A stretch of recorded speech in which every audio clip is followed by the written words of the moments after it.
கர்த்தரும் இரட்சகருமாயிருக்கிற இயேசு கிறிஸ்துவின் நாமத்தில் உங்கள் எல்லாருக்கும் என்னுடைய அன்பின் வாழ்த்துக்கள்.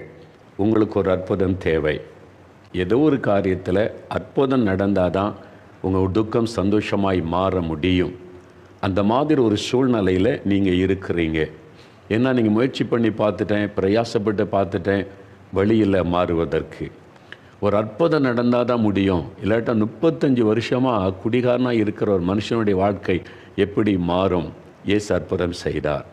ஒரே ஒரு நாள், ஒரே ஒரு தொடுதல், 35 வருஷ பாவ பழக்கம் மாறி ஒரு புது மனுஷனாய் ஆண்டவர் மாற்றிவிட்டார். இயேசு அந்த அற்புதத்தை செய்தார் என்பதாய் நம்ம பார்க்கிறோம். இன்றைக்கி அதே மாதிரி ஒரு அற்புதம் உங்களுக்கு தேவையாக இருக்கிறது. இல்லை, இது மாதிரி மருத்துவமனை கைவிட்டு விட்டது, எல்லாமே முடிந்து போனது, ஒரு அற்புதம் நடந்தால் தான் முடியும்.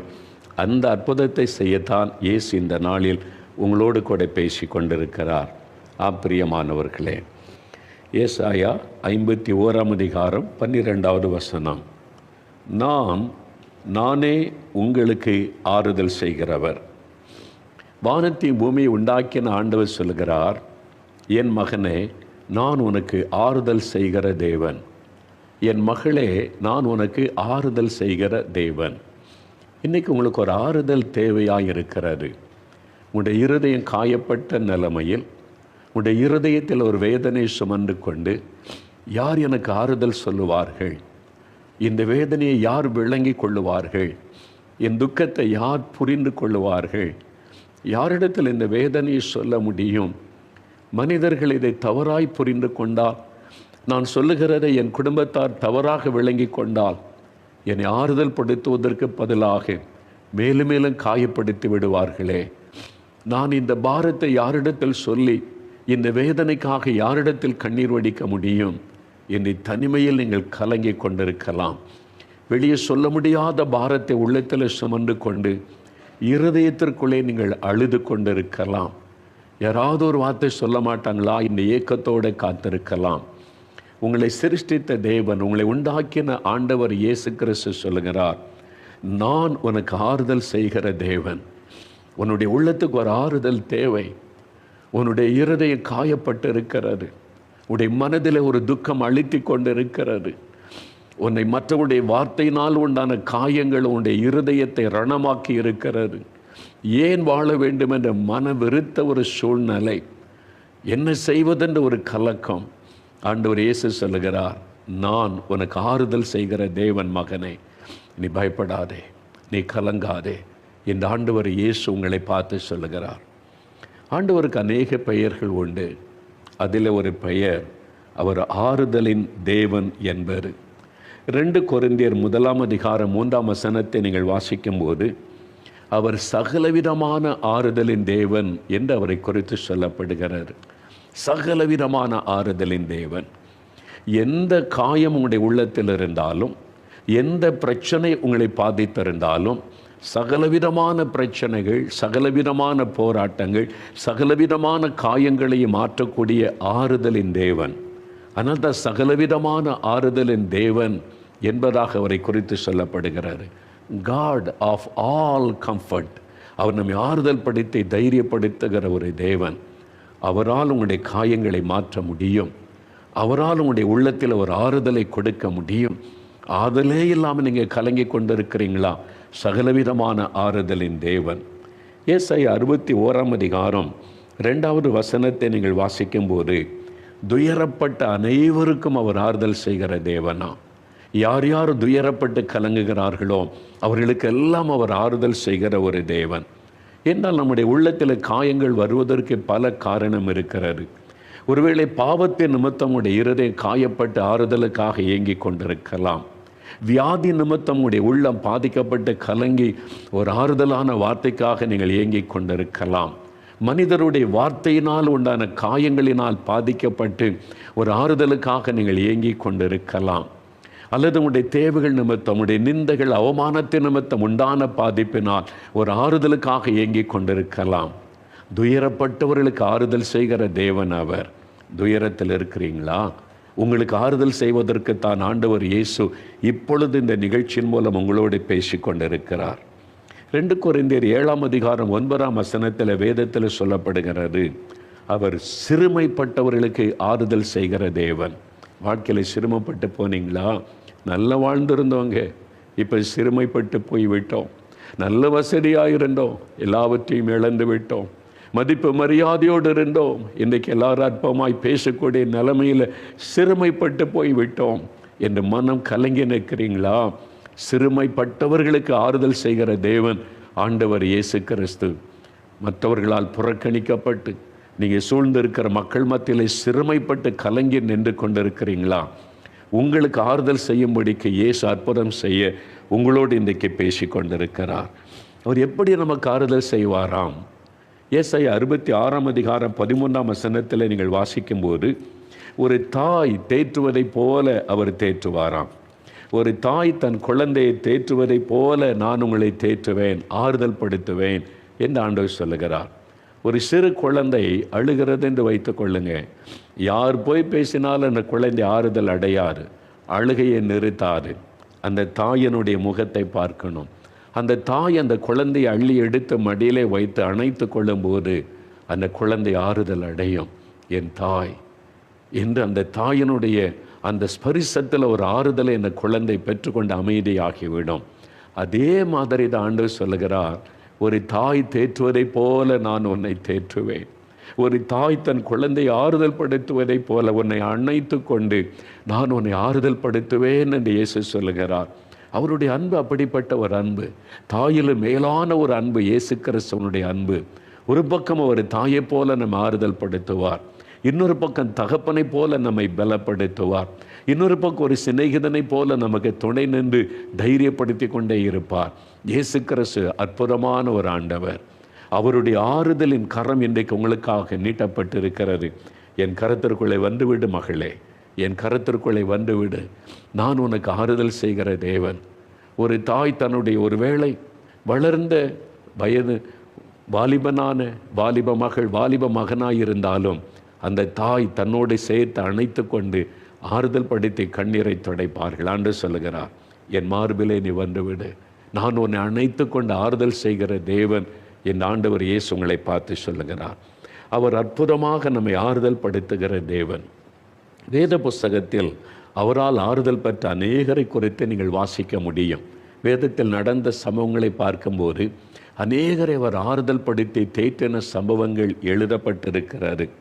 ஒரு பக்தன் சொல்லுகிறார், தம்முடைய ஜனத்திற்கு அவர் ஆறுதல் செய்தார், அவரால் ஆறுதலை பெற்றவர்கள் எழுதியிருக்கிறாங்க. ஏசாயா 49:13, ஏசாயா 52:9 பாருங்கள், அவர் தம் ஜனங்களுக்கு ஆறுதல் செய்தார் என்று எழுதப்பட்டிருக்கிறாரு. அதே மாதிரி நீங்கள் சொல்லுவீங்க, இயேசு எனக்கு ஆறுதல் செய்தார் என்ற மகிழ்ச்சியோடு சொல்ல போகிறீங்க. ஒரு பக்தன் வேத புஸ்தகத்தில் ஆண்டவருடைய ஊழியத்தை செய்த பவுல் என்ற ஒரு பக்தன், இயேசுக்காக அவர் பட்ட பாடுகள் கொஞ்சம் அல்ல. ஊழிய பாதையிலே நெருக்கப்பட்டார், அவமானப்படுத்தப்பட்டார், கொலை செய்வதற்கான சூழ்நிலைகள் வந்தது, உயிருக்காக போராடின சூழ்நிலைகள் வந்தது, எத்தனையோ பாடுகள், நெருக்கங்கள், தனித்து விடப்பட்ட நிலைமைகள் வந்தது. அவர் சொல்லுகிறார், எல்லா துயரத்திலும் அவரே எனக்கு ஆறுதலாக இருந்தார் என்பதாக. 2 கொரிந்தியர் 1:4 அவர் சொல்லுகிறார், எனக்கு ஏற்பட்ட எல்லா உபத்திரவத்திலும் அவரே எனக்கு ஆறுதல், இயேசுவே எனக்கு ஆறுதலாக இருந்தார் என்பதாய் அவர் மகிழ்ச்சியோடு சொல்லி இருக்கிறதை வாசிக்க முடியும். அதே 2 கொரிந்தியர் 1:5 என்னிடத்தில் பாடுகள் பெருகுகிறதை போல இயேசுவினாலே ஆறுதலும் பெருகுகிறது. பாடுகள் பெருக பெருக பெருக அவருடைய ஆறுதல் பெருகுகிறது. என்னை இன்னும் ஆறுதல் படுத்தி தேற்றி என்னை பலப்படுத்தி கொண்டே இருக்கிறார் என்று தன் அனுபவத்தை சொல்லுகிறார்.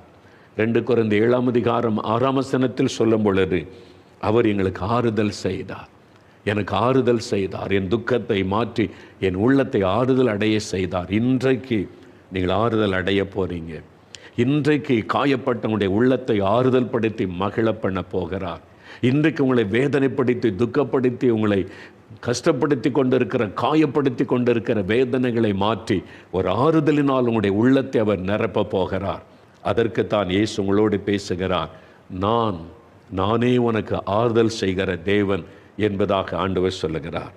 இயேசு இந்த உலகத்தில் உலாவின நாட்களில் அநேகருக்கு ஒரு ஆறுதல் சொன்னார். காயப்பட்ட உள்ளம், உடைந்த உள்ளத்தோடு அவரை தேடி வந்த, அவர் சந்தித்த அநேக மக்களுக்கு ஆறுதலான வார்த்தைகளை சொல்லி அவருடைய காயங்களை கட்டினார். அப்படிப்பட்ட ஒரு 3 சம்பவங்களை நாம் இன்றைக்கு வேத புஸ்தகத்திலிருந்து உங்களுக்கு சொல்லி ஜெபிக்க போகிறோம். இது உங்களை குறித்த ஒரு விஷயம், மகனே உன்னை குறித்த ஒரு விஷயம், மகளே உன்னை குறித்த ஒரு விஷயம். நீங்கள் காயப்பட்டு வேதனையோடு கண்ணீரோடு வெளியே சொல்ல முடியாத பிரச்சனையோடு உள்ளத்தில் தவித்து கொண்டிருக்கிறீங்க. உங்களோடு தான் ஆண்டவர் பேசுகிறார், உங்களை குறித்து தான் ஆண்டவர் பேசுகிறார். நீங்கள் கவனமாக இந்த வார்த்தைக்கு செவி கொடுத்தால் இது என்னை குறித்த விஷயம், இது என்னை பற்றின காரியம் என்று நீங்கள் அறிந்து கொள்ளுவீர்கள். ஒரு 3 சம்பவங்களை மாத்திரம் வசனத்திலிருந்து தியானிக்கலாம். முதலாவது, வேத புஸ்தகத்தில் பரிசுத்த மத்தேயு எழுதின சுவிசேஷம் 9வது அதிகாரம் முதல் 2 வசனங்களை நான் வேதத்திலிருந்து உங்களுக்காய் வாசிக்கிறேன். கவனமாய் கேளுங்கள். அப்பொழுது இயேசு படகில் ஏறி இக்கரைப்பட்டு தம்முடைய பட்டணத்திற்கு வந்தார். அங்கே படுக்கையில் கிடந்த ஒரு திமிர்வாதக்காரனை இயேசுவினிடத்தில் கொண்டு வந்தார்கள். இயேசு அவருடைய விசுவாசத்தை கண்டு திமிர்வாதக்காரனை நோக்கி, மகனே திடன்கொள், உன் பாவங்கள் உனக்கு மன்னிக்கப்பட்டது என்றார். இயேசுவினிடத்தில் ஒரு திமிர்வாதக்காரன், நடக்க முடியாத ஒரு மனிதனை படுக்கையில் கொண்டு வந்து அவர் முன்பாக வைக்கிறார்கள். இயேசு இவனை நடக்க சொல்லுவார், இவனை குணமாக்கி விடுவார், எத்தனையோ பேருக்கு அற்புதம் செய்த இயேசு இவனை சுகமாக்குவார் என்று அவனை கொண்டு வந்த மக்கள் இயேசுவை பார்த்து கொண்டிருக்கிறார்கள். இயேசு அந்த மனிதனை ஊடுருவி பார்க்கிறார். அந்த மனிதன் இயேசுவை பார்க்கிறான். அவன் செயலற்ற கைகள் கால்களோடு முடக்கப்பட்ட நிலைமையிலே படுத்திருக்கிறான். அவனுடைய வாழ்க்கை படுக்கையிலே தான். அவனால் எழும்ப முடியாது, நடக்க முடியாது, கைகளை பயன்படுத்த முடியாது, எல்லாம் முடக்கப்பட்டு விட்டது. அந்த பொருளாதார வியாதியினால், திமிர்வாதத்தினால் பாதிக்கப்பட்டு இருக்கிறான். இப்போ இயேசு அவனை ஊடுருவி பார்க்கிறார். எல்லாரும் என்ன எதிர்பார்க்குறாங்க? இயேசு அவனை நடக்க செய்ய போகிறார், எழும்பி நடன்னு சொல்ல போகிறார் என்று பார்க்கிறாங்க. ஆனால் இயேசு அவனை கூர்ந்து கவனித்து விட்டு சொல்லுகிறார், மகனே திடன்கொள், நீ பயப்படாத. Fear not my son, don't be afraid, நீ பயப்படாத, உன் பாவங்கள் உனக்கு மன்னிக்கப்பட்டது அப்படின்னு சொல்லுகிறார். எல்லாரும் ஆச்சரியமாக பார்க்குறாங்க, என்ன இயேசு இந்த வார்த்தை சொல்லுகிறார். அதன் பிறகுதான் அவனை எழும்பி நடக்க சொல்லி பூரணமாய் சுகமாக்கி விட்டான். ஆனால் முதலாவது அவனை பார்த்து இயேசு என்ன சொல்லுகிறார்? மகனை திடன்கொள், son be of good cheer, பயப்படாதே, உன் பாவங்கள் உனக்கு மன்னிக்கப்பட்டது என்று சொல்லுகிறார். ஏன் அந்த வார்த்தை ஆண்டவர் சொல்ல வேண்டும்? மனிதன் முகத்தை பார்க்கிறான், கர்த்தரோ இருதயத்தை பார்க்கிறார். அந்த மனிதனுக்குள்ள ஒரு காயம் இருந்தது, அந்த மனிதனுக்குள்ள ஒரு வேதனை இருந்தது, அந்த மனிதனுக்குள்ள ஒரு பயம் இருந்தது. அவனுடைய பாவத்தின் நிமித்தமாகத்தான் இந்த வியாதி வந்திருக்கிறது என்பது அவனுக்கு தெரியும். அவன் தன்னுடைய பாவத்தினாலே பாதிக்கப்பட்டு சமாதானத்தை இழந்து, நிம்மதியை இழந்து, ஆரோக்கியத்தை இழந்து இன்னைக்கு படுக்கையிலே முடக்கப்பட்டு கிடப்பது அவனுக்கு தெரியும். இயேசு ஆண்டவர், இயேசு தீர்க்கதரிசி, இயேசு மனுஷனுடைய இருதயத்தை அறிந்தவர், வாழ்க்கையின் ரகசியத்தை அறிந்தவர். அவரிடத்தில் என்னை கொண்டு வந்திருக்கிறாங்களே, என் வாழ்க்கை முழுதும் அவருக்கு தெரியுமே, நான் செய்த பாவம் அவருக்கு தெரியுமே, இவன் பாவியான மனிதன், இவனை கொண்டு போங்கள் என்று சொல்லிவிடுவாரோ? இவன் பாவத்தினால் இந்த வேதனையில் இருக்கிறான், இதை அனுபவிக்கட்டும் என்று என்னை புறம்பே தள்ளி விடுவாரோ? அவனுக்குள்ள ஒரு பயம். இந்த பாவத்தை எப்படி வெளியே சொல்லுவது? என் அக்கிரமத்தில் வாழ்ந்து என் பாவத்தை நிமித்தம் நான் அழிவை தேடிக்கொண்டேன், வியாதியை தேடிக்கொண்டேன் என்று எப்படி சொல்லுவது? அவனுடைய இருதயத்திற்குள் ஒரு பயமும் வேதனையும் இருந்து கொண்டே இருக்கிறது. பாவத்தை குறித்த உணர்வு இருக்கிறது, அதே சமயத்தில் இயேசுவை குறித்த பயம். இவர் என்னை மன்னிப்பாரோ, புறமே தள்ளி விடுவாரோ, என் பாவத்தை நிமித்தம் போ என்று என்னை புறம்பாக்கி விடுவாரோ என்கிற ஒரு பயம். இயேசுவனை பார்த்து சொல்லுகிறார், மகனே திடன்கொள், பயப்படாத, டோன்ட் பி அஃப்ரைட், நான் உன்னை புறம்பே தள்ள மாட்டேன், உன் பாவங்கள் உனக்கு மன்னிக்கப்பட்டது. அதுதான் அவனை பாதித்து கொண்டிருந்த மிகப்பெரிய விஷயம். அவனுடைய சரீரத்தில் உள்ள வியாதியை காட்டிலும் அவன் அதிகமாய் பாதித்தது அவனுடைய உள்ளத்திலே காணப்பட்ட பாவத்தினால் உண்டான பாரம். ஒருவேளை சரீரத்தில் வியாதி வந்தால் 4 டாக்டரிடத்தில் போகலாம், ஆஸ்பத்திரிக்கு போகலாம், வைத்தியம் செய்து கொள்ளலாம். இருதயம் கரைப்பட்டு பாவத்தினாலே சமாதானத்தை இழந்து, நிம்மதியை இழந்து, வேதனையில் தவிக்கிற அந்த ஆத்மாவை யார் குணமாக்க முடியும்? இன்றைக்கு உங்களுடைய உள்ளத்தில் செய்த பாவம் சமாதானத்தை கெடுத்து மனசாட்சியை வாதித்து கொண்டிருக்கிறது. பாவத்தினால தான் எனக்கு இந்த வியாதி, என் பாவத்தினால தான் என் குடும்பத்தில் பிரச்சனை, என் பாவத்தினால தான் நிம்மதி போச்சு, என் பாவத்தினால தான் இதெல்லாம் நடக்கிறது எனக்கு தெரிகிறது. ஆனால் யார் என்னை மன்னிக்க முடியும்? யார் எனக்கு விடுதலை கொடுக்க முடியும்? யார் என்னை ஏற்றுக்கொள்ள முடியும்? யார் எனக்கு ஒரு பெரு வாழ்க்கை கொடுக்க முடியும்? உடைய உள்ளத்தில் அந்த வேதனை எழும்பிக் கொண்டு இருக்கிறதல்லவா? இயேசுடைய இருதயத்தை பார்க்கிறார். மகனை திடன்கள், மகளை திடன்கள், நீ பாவி என்று உன்னை புறம்பே தள்ள மாட்டேன். உன் பாவத்தை நான் மன்னிக்கிறவர், உன்னை பாவத்திலிருந்து விடுதலை செய்கிறவர், உன்னை பாவப்பட்டு கரைப்பட்ட உன் இருதயத்தை சுத்திகரிக்கிறவர். ஆறுதலான ஒரு வார்த்தை சொல்லுகிறார். அவன் எதிர்பார்க்கவே இல்லை இயேசு என்னை கடிந்து கொள்ளுவார், நீ உன் பாவத்தினால தான் இப்படி ஆனா என்று இயேசு என்னை கடிந்து கொள்ளுவார் என்று பயத்தோடு பார்க்கிறான்.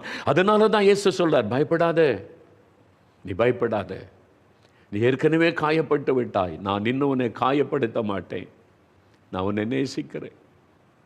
நான் பாவிகளை ரட்சிக்க வந்த ரட்சகர், பாவிகளை புறம்பே தள்ளுவதற்கு அல்ல, அவளை மன்னிக்க வந்தவன். நான் உன்னை மன்னிக்கிறேன், அந்த பாவத்திலிருந்து விடுதலை தருகிறேன். அதுதான் அவனுக்கு ஒரு பெரிய ஆறுதல். ஐயோ, இந்த வார்த்தையை யார் சொல்ல முடியும்? எந்த மனிதனும் இப்படி சொல்ல முடியாதே. யார் என் பாவத்தை மன்னிப்பாங்க, இந்த பாவத்தின் பாரத்தை மாற்றுவாங்க? ஏக்கத்தோடு அவன் இருந்தான். ஒரு ஆறுதலான வார்த்தைக்காக காத்திருந்தான். இயேசு அவனை ஆறுதலான வார்த்தையை சொல்லி அவனுடைய காயத்தை மாற்றினார். ஒரு சமயம் ஒரு பட்டணத்திற்கு 3 நாட்கள் கூட்டம் நடத்த அழைத்திருந்தார்கள். ஒரு ஆலயத்தின் வெளியில் பெரிய ஒரு மைதானத்திலே இந்த கூட்டம் நடைபெற்றது. கடைசி நாள் கூட்டம் முடிந்தது. அந்த போதகர் ஐயா சொன்னார்கள், சிலர் இடத்திலே ஜெபித்து கொள்ள வேண்டும் என்று விரும்புகிறார்கள், அவங்களுக்காக தனியாக ஜெபிப்பீர்களா என்று கேட்டார்கள். சரி, அப்படி ஜெபிக்க விரும்புகிறவர்களே ஆலயத்திற்குள்ளே வந்து முழங்கால் படியிட சொல்லுங்கள், நான் வந்து ஜெபிக்கிறேன் என்பதாக. நிறைய மக்கள் வந்துட்டாங்க. நிறைய பேர் முழங்கால் படியிட்டு நின்றார்கள். நான் ஒவ்வொருவருக்காக ஜெபம் பண்ணி கொண்டே வந்தேன். அப்பொழுது ஒரு வாலிபன் என்னை கண்டவுடன் டக்குன்னு எழும்பி நின்று என்கிட்ட பேசினான். உங்கள்கிட்ட தனியாக நான் பேசணும், இங்கே எல்லோரும் இருக்கிறாங்க, தனியாக பேசணும் என்பதாக கேட்டான். அங்கே போதகர், சபை மக்கள் எல்லோரும் இருக்கிறாங்க. சரி என்று கொஞ்சம் தூரம் அவனை தனியாக அழைத்து கொண்டு அந்த ஆலயத்தின் ஒரு பகுதியில் என்ன உன்னுடைய பிரச்சனை என்று கேட்டேன். அவன் சொன்னான், ஒரு காலத்தில் நான் இயேசுவை அறிந்தவன், அவரை என் வாழ்க்கையில் ஏற்றுக்கொண்டவன், நான் அவருக்கு பிரியமாய் வாழணும்னு ஒப்பு கொடுத்திருந்தேன். ஆனால் இந்த அப்படி இல்லை. என்னுடைய நண்பர்கள், என்னுடைய சூழ்ந்திருந்த மக்கள் நிமித்தம் இயேசுவை விட்டு நான் பின்வாங்கி விலகி போய்விட்டேன். இப்பொழுது பாவத்தின் படுகொலியில் இருக்கிறேன். செய்யாத பாவம் இல்லை. நான் ஆண்டவரை விட்டு வெகு தூரம் போய்விட்டேன். நான் முன்பு இயேசுவை ஏற்றுக்கொள்வதற்கு முன்பு செய்த பாவத்தை விட பயங்கரமான பாவத்தை எல்லாம் செய்து அவரை விட்டு வெகு தூரம் நான் போய்விட்டேன். இப்போ இயேசுக்கு எனக்கு ஒரு சம்பந்தமும் இல்லை. நான் இப்போ ஜெபிக்கிறதில்லை, வேத வாசிக்கிறதில்லை, அவரை தேடுவதில்லை. என் வாழ்க்கையை பாவம் சூழ்ந்து கொண்டதை நான் வெகு தூரம் அவரை விட்டு போய்விட்டேன். இப்போ எனக்கு நீங்கள் என்ன சொல்கிறீங்க என்று கேட்டான். நான் அவனை பார்த்தேன். நான் என்ன சொல்லுவது? நான் சொல்கிறதில் என்ன பிரயோஜனம்? நான் ஒரு நிமிடம் இயேசுவை நோக்கி பார்த்தேன். ஆண்டவரே, இந்த வாலிபன் பாவத்தினாலே கரைப்பட்டு உம்மை விட்டு தூரமாய் போயிட்டேன், இயேசுவை நான் ரொம்ப துக்கப்படுத்திட்டேன், இனிமேல் எனக்கு என்ன சொல்கிறீங்கன்னு கேட்குறானே, நான் என்ன சொல்கிறது ஆண்டவரே என்று கேட்டேன். அப்போ ஆண்டவர் பரிசுத்த ஆவியானவர் மூலமாய் ஒரு வார்த்தையை தெளிவாக என் இருதயத்தில் பேசினார். இதை அவனுக்கு சொல். நான் அந்த வாலிபனை பார்த்து சொன்னேன், இயேசு கிறிஸ்து இன்னும் உன்னை நேசிக்கிறாராம், இன்னும் நான் அவனை நேசிக்கிறேன் என்று அவனுக்கு சொல். இன்னும் அவனை மன்னிக்க நான் ஆயத்தமாக இருக்கிறேன் என்று அவனுக்கு சொல். இதுதான் இயேசு சொன்ன வார்த்தை. உன்னை அவர் இன்னும் நேசிக்கிறார், உன்னை மன்னிக்க ஆயத்தமாக இருக்கிறார் என்று சொன்னேன். அவ்வளவுதான். அவன் சத்தமிட்டு அழுதான். அங்கே நிறைய பேர் இருக்கிறான், யாரை குறித்து அவன் வெட்கப்படலை, சத்தமிட்டு அழுதான், சிறு பிள்ளை போல் அழுதான். அந்த சர்ச்சு அந்த தூண்ல போய் முட்டி முட்டிப்படி அழுகிறான். எல்லாரும் பார்க்குறாங்க. என்னை கூட இயேசு நேசிக்கிறாரா? என்னை கூடவா அவர் நேசிக்கிறார்? நான் ஒரு பாவி, அவரை விட்டு தூரமாய் போனவன், என் பாவத்தினால் அவரை துக்கப்படுத்தினவன், இவ்வளவு பாவத்தை செய்து அவரை வேதனைப்படுத்தினவன் என்னையும் அவர் நேசிக்கிறாரா? என்னையும் அவர் மன்னிக்க ஆயத்தமா இருக்கிறாரா?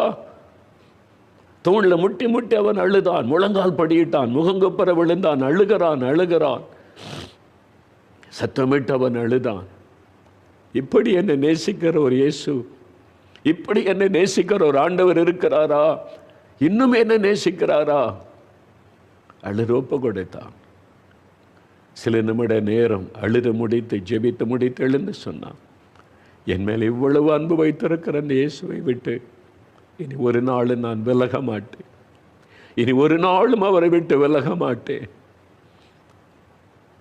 என்னை அவர் ஏற்றுக்கொள்வாரோ, என்னை புறமே தள்ளி விடுவாரோ என்று நான் வந்தேன். இவ்வளவு பாவம் செய்த என்னை எப்படி இயேசு ஏற்றுக்கொள்வார் என்று வந்தேன். என்னையும் அவர் நேசித்து ஏற்றுக்கொள்ளுகிறாரே, என் பாவத்தையும் மன்னிக்கிறாரே. கண்ணீரோடு தன்னை ஒப்பு கொடுத்தான். இன்றைக்கு என் மகளே, என் மகனே, என்னையும் ஆண்டவர் மன்னிப்பாரா? என் பாவத்திற்கு மன்னிப்பு உண்டா? எனக்கும் ஒரு பொது வாழ்க்கை உண்டா? என்னை இயேசு கடிந்து கொள்ளுவாரோ? என்னை சபித்து விடுவாரோ? நான் இவ்வளோ பாவத்தை செய்து கொண்டு வாழ்ந்திருக்கிறேனே. என் இருதயத்திலே ஒரு காயப்பட்ட உள்ளத்தோடு பாவத்தின் பாரம் அழித்து கொண்டிருக்கிற நிலைமையில் இந்த வார்த்தையை கேட்டுக்கொண்டிருக்கிற மகனே, மகளே, உன்னை பார்த்து இயேசு சொல்லுகிறார், இன்னும் நான் உன்னை நேசிக்கிறேன் மகனே, இன்னும் நான் உன்னை நேசிக்கிறேன் மகளே, உன்னை மன்னிக்க நான் ஆயத்தமாயிருக்கிறேன். உன் பாவங்கள் உனக்கு மன்னிக்கப்பட்டது என்று சொல்ல நான் ஆயத்தமாயிருக்கிறேன். நீ வா என்னிடத்தில். இப்ப சொல்லுங்க, இயேசுவே என்னை மன்னியும், இயேசுவே உம்முடைய இரத்தத்தினால் கழுவும். உங்களுடைய நொறுங்குண்ட உள்ளத்தோடு மனம் திரும்பினால் அவருடைய ஆறுதலான வார்த்தை உங்களை தேடி வரும். ஆண்டவர் சொல்லுகிறார், நானே உனக்கு ஆறுதல் செய்கிற தேவன். உன்னுடைய பாவத்தை மன்னிக்கிறது மாத்திரமல்ல, பாவத்தில் இந்த விடுதலை, இதுவரை செய்த பாவங்கள் உன்னை தொடர்ந்து வராதபடி நான் விடுதலை கொடுக்க முடியும். இயேசு கிறிஸ்துவாகிய நான் உங்களை விடுதலை ஆக்கினால் மெய்யாகவே விடுதலை ஆவீர்கள். நான் உனக்கு விடுதலை தருவேன். 35 வருஷம் குடித்து குடித்து குடித்து தன் வாழ்க்கையை நஷ்டப்படுத்தி கொண்டிருந்த ஒரு மகனுக்கு ஒரே நாளில் நான் விடுதலை கொடுத்து அவனுடைய உள்ளத்தை மாற்றினேனே, உனக்கும் அந்த விடுதலை தருவேன் என்று இயேசு சொல்லுகிறார். நீங்கள் யாராயிருந்தாலும் இயேசுவே என மன்னியும், எனக்கு விடுதலை தாருன்னு கேளுங்க. இன்றைக்கு ஒரு ஆறுதல் உள்ளத்தை நிரப்பும், சமாதானம் உள்ளத்தை நிரப்பும். அவர் சகலவிதமான ஆறுதலின் தேவன். எனக்கு அன்பானவர்களே, இரண்டாவது வேத புஸ்தகத்தில் இன்னொரு சம்பவத்தை பார்க்கிறோம். பரிசுத்த மார்க் எழுதின சுவிசேஷம் 5ஆம் அதிகாரம் 34வது வசனத்தை பாருங்கள். பரிசுத்த மார்க் எழுதின சுவிசேஷம் 5ஆம் அதிகாரம் 34வது வசனம். இயேசு அந்த பெண்ணை நோக்கி, மகளே, உன் விசுவாசம் உன்னை ரட்சித்தது, நீ சமாதானத்தோടെ போய் உன் வேதனை நீங்கி சுகமாயிரு என்று சொன்னார். இங்கே ஒரு பெண், இந்த மகளுக்கு 12 வருஷம் ஒரு கொடிய வியாதி. இந்த சம்பவத்தை இந்த அதிகாரத்தில் நீங்கள் பைபிளில் வாசிக்க முடியும். 12 வருடம் அவருடைய சரீரத்தில் உதிர போக்கு நோயினால் பாதிக்கப்பட்டு அவள் கஷ்டப்பட்டு கொண்டிருந்தாள். பெரும்பாடு என்று வேதத்தில் அதை குறித்து எழுதப்பட்டிருக்கிறது. பெண்களுக்கே உண்டான ஒரு கொடிதான வியாதி. 12 வருஷம். அதனால் எத்தனையோ டாக்டரிடத்தில் போனாள், வைத்தியம் செய்தாள், சுகமாகவில்லை. ஒவ்வொருத்தராக சொல்கிறாங்க, இங்கே போனால் சுகமாயிரும், அந்த டாக்டர்கிட்ட போனால் சுகமாயிரும். சும்மா யார் வைத்தியம் பார்ப்பாங்க? இருந்த பணமெல்லாம் தீர்ந்து விட்டது. சொத்துக்களை விற்று, தனக்கு உண்டான சொத்துக்களை விற்று, நான் சாக போகிறேன், இந்த வியாதி என்னை வேதனைப்படுத்துது, சொத்து இருந்து என்ன பிரயோஜனம், சொத்துக்களை விற்றாவது என் சுகத்துக்காக நான் மருத்துவம் செய்வேன் என்று சொத்துக்களை விற்று போய் மருத்துவம் செய்து பார்த்தாள். அநேக வைத்தியர்கள், பணம் வீணாயிற்று, சொத்தெல்லாம் போய்விட்டது, வியாதி சுகமாகவில்லை. இந்த வியாதி அந்த நாட்களில், இயேசுவின் நாட்களில் தீட்டான வியாதியாய் கருதப்பட்டது. அது ஒரு தீட்டான வியாதி, ஒரு அன்கிளீன் டிசீஸ் அப்படி கருதப்பட்டது. அதனால் இந்த வியாதி உள்ள பெண்கள் யாரையாவது தொட்டுட்டா அவங்களுக்கு தீட்டாகிவிடும். இந்த வியாதி உள்ள பெண்ணை யாராவது தொட்டுட்டா அவங்க தீட்டாக கருதப்படுவாங்க. அப்போ அந்த ஊருக்கே தெரியும், 12 வருஷ வியாதி, டாக்டரிடத்தில் அலைந்து பார்க்கிறாள். அந்த ஊர் மக்கள் யாரும் பக்கத்தில் வர மாட்டாங்க. ஒருவேளை பெண்கள் பேசினா கூட தூரத்தில் நின்று தான் பேசியிருக்கணும். நீ அங்கே என்ன இல்லை, அங்கேருந்தே பேசி, எப்படி இருக்குது, நல்லா இருக்கிறியா, இல்லை அந்த டாக்டர்கிட்ட போன இந்தங்க போன ஒன்றும் சுகமாகலையே, அப்படியா, சரி உனக்காக வேண்டிக் உடனே போயிட்டு என்ன பாவம் செய்தாலோ என்ன சாபமோ அவருடைய வாழ்க்கையில் இந்த வியாதி போக மாட்டேங்குது, யாருக்கு தெரியும், அப்படி தான் பேசிட்டு போயிருப்பாங்க. இருதயம் காயப்பட்டு விட்டது, எல்லாம் நஷ்டமடைந்து மேலும் மேலும் இந்த சைடு எஃபெக்ட் அநேக வைத்தியர்களால் வேதனைப்படுகிற போது இந்த வசனம் சொல்லுகிறாரு, மருத்துவம் பார்க்க போன சைடு எஃபெக்ட், அதில் பாதிப்பு. இன்றைக்கு கூட டாக்டர்கிட்ட போனீங்கன்னா உங்களுடைய ஆஸ்பத்திரி உங்களுடைய வியாதிக்கு ஒரு 3 மாத்திரை தருவாங்க, அப்புறம் எக்ஸ்ட்ரா ஒரு 3 மாத்திரை தருவாங்க. இது எதுக்குன்னு கேளுங்க, சைடு எஃபெக்ட் வராமல் இருக்க இந்த 3 மாத்திரை. 3 மாத்திரை சுகமத்துக்கான், இன்னும் 3 மாத்திரை சைடு எஃபெக்ட் வராமல் இருக்கிறதற்கு. இன்றைக்கு அதுதான் இன்றைக்குள்ள மருத்துவம்.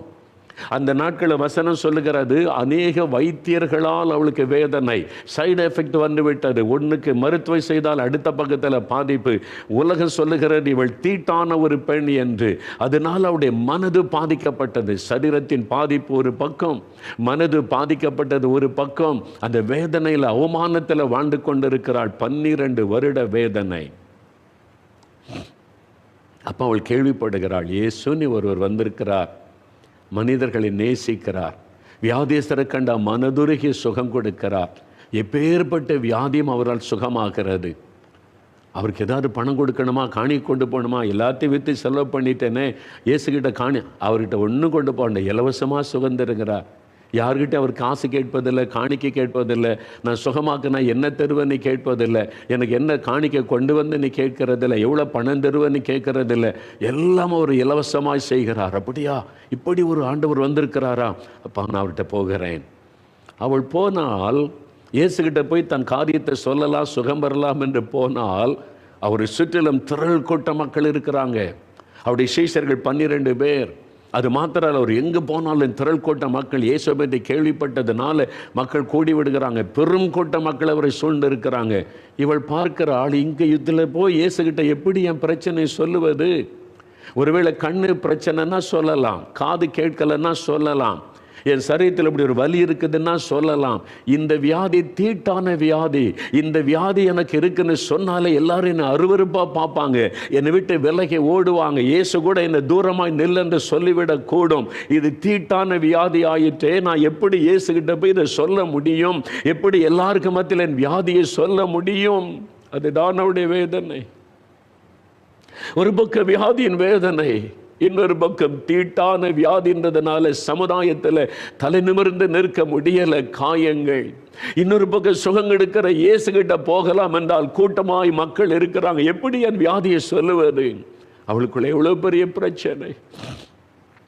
கடைசியில் அவள் யோசித்தாள், நான் போய் இயேசுகிட்ட சொல்லணும்னு அவசியம் இல்லை, நான் போய் இயேசுவே எனக்கு இந்த வியாதி இருக்குன்னா எல்லாருக்கும் தெரிஞ்சிடும், எல்லாரும் என்ன அற்பமாக நினைப்பாங்க, விரட்டிட கூட செய்வாங்க, அதனால நான் அவருடைய வஸ்திரத்தை ஆகிலும் தொடுவேன். நான் பின்னால் போய் தெரியாமல் அவருடைய வஸ்திரத்தை தொடும் பொழுது சுகமாவேன். ஒரு விசுவாசம் அவளுக்குள்ளே வருகிறது. இயேசு செய்த அற்புதத்தை பற்றி கேள்விப்பட இவ்வளவு வல்லமை உள்ளவரா இயேசு, அப்படி நான் அவருடைய வஸ்திரத்தை தொட்டு சுகமாவேன். அவங்க சொல்லியிருப்பாங்க, இயேசுடைய வஸ்திரத்தை தொட்டு நிறைய பேர் சுகம் பெற்று கொண்டாங்க. ஆண்டவரே நீங்கள் சும்மா இருங்க, நாங்கள் உங்களை தொட்டு சுகம் பெற்றுக் கொள்ளுகிறோம் என்று அநேகர் வந்து அவரை தொட்டு சுகம் பெற்று கொண்டதை அவள் அறிந்த போது அவளுக்குள்ள ஒரு விசுவாசம். அப்போ இயேசுகிட்ட நான் போய் வியாதியை சொல்ல வேண்டியதில்லை, நான் அவருடைய வஸ்திரத்தை தொட்டு நான் சுகத்தை பெற்றுக்கொள்ளுவேன். ஒரு விசுவாசத்தோடு வருகிறாள். அந்த கூட்டத்துக்குள்ளே நுழைந்து போகிறாள். இயேசுவை நெருங்குவதற்கு கஷ்டம், ஆனால் தொடர்ந்து போகிறாள். விசுவாசத்தை விட்டுவிடவில்லை, முயற்சியை விட்டுவிடவில்லை, தொடர்ந்து போகிறாள். இயேசுவண்டை போகிறாள். அவருடைய வஸ்திரத்தை தொட்ட உடனே சுகம்.